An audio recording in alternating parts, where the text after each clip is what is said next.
What is up, everybody? Welcome back to the City of Z. Once again, I'll be your tour guide today, and I hope you enjoy your stay. And here is my first die-rise strategy guide, and this is going to be focusing on the training aspect on die-rise, more so than the camping. Although you can camp in places that I will show you. But here's the first spot for training on die-rise.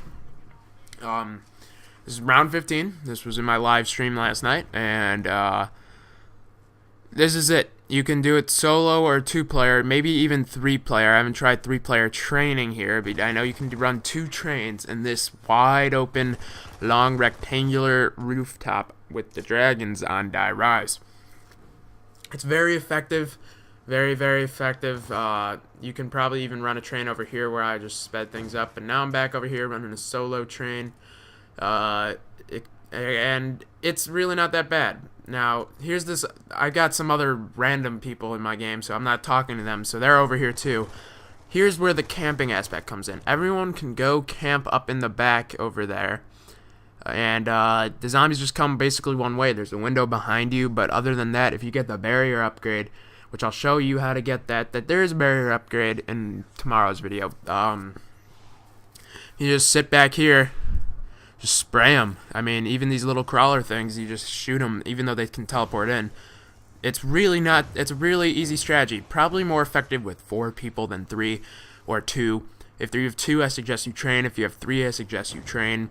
Maybe 2 up here. But I've got some other really killer spots for you guys that I think you guys will totally enjoy because, let me say, it's definitely worth it. I mean, there's this interesting new thing that I'm going to go try to do. I'm not going to tell you. I'm going to keep up the suspense for another video. But I don't really like it. I think it's kind of unfair. Some of you may know what I'm talking about, but some of you may not. So let's head over to our next training spot.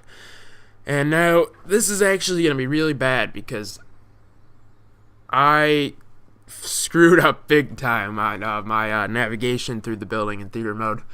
I just got turned around, so it's going to take a minute or so to get to the next building. So why don't you go? This is your chance to go grab some popcorn, sit down on a couch, enjoy the video, as I try to get past the elevator that I don't see, which I thought was a pretty big fail. But I'm trying to get up there. So I'm going to take this time to let you guys know that if you missed the live stream last night, I suggest you follow me on Twitter because that's where I said I'm live streaming. I scheduled it on YouTube too as well. So make sure you follow me on Twitter. Links in the description below, and you will be able to catch this live stream footage, which this is from the live stream last night. So still trying to get out of this elevator. Having some troubles as I try to go to the bottom, but I can't get out the bottom. Well, anyways, I'll just let you guys know where the 2 rooms are. One is in the Escher room that people like to call it. It's the upside down stairwell room. It's pretty easy to run a train, especially with the liquefier. And another liquefier train that I like to do is near the Escher room. You'll see it, but there's just some wide open spaces. I have to give Treyarch some credit. It does get somewhat difficult, like it's rocky to get trains. So I just cut back here, show you more of my single train going. I mean, that right there where I passed, that's the only choke point. That's the only choke point that you really have to worry about, because if you get caught up there, 3 zombies, they could trap you, and you just never know if you're going to be able to get out of that or not. See, look, I can't even climb the stairs. There we go. Alright, now we're going over to, not the Escher room first. We're going to head over to, the open space before the Escher room. I don't really know what that's called, but here's the bottom of this elevator. There's blood on the ground. Now I'm trapped again. That's great. See, this was just going bad from the start, you know? It's just going bad from the start, but here we go. I'm getting out now. Look at this navigation. Here we are. This is my other favorite training spot. I mean, it's huge. It's a wide open space. You've got room, you've got pillars that you can weave in and out of. You've got a hole that you can go down. I'll show you in a second. I mean, you've got a lot of options in here that really can set you up for a pretty darn long time, especially if you have Who's Who. If you're going to train with multiple people, I suggest you use Who's Who so you can just revive yourself, because Die Rise is a pretty darn big map, and unless you're near each other, you're not going to get to each other. Just going to put that out there, unless you're a boss.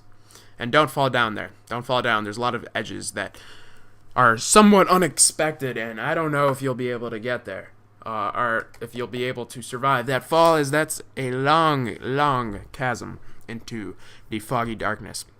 So yeah, this is a great training spot.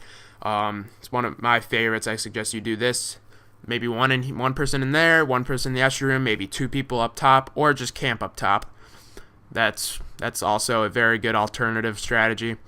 Or if you have 3 players, then you just can camp up top or train wherever you want.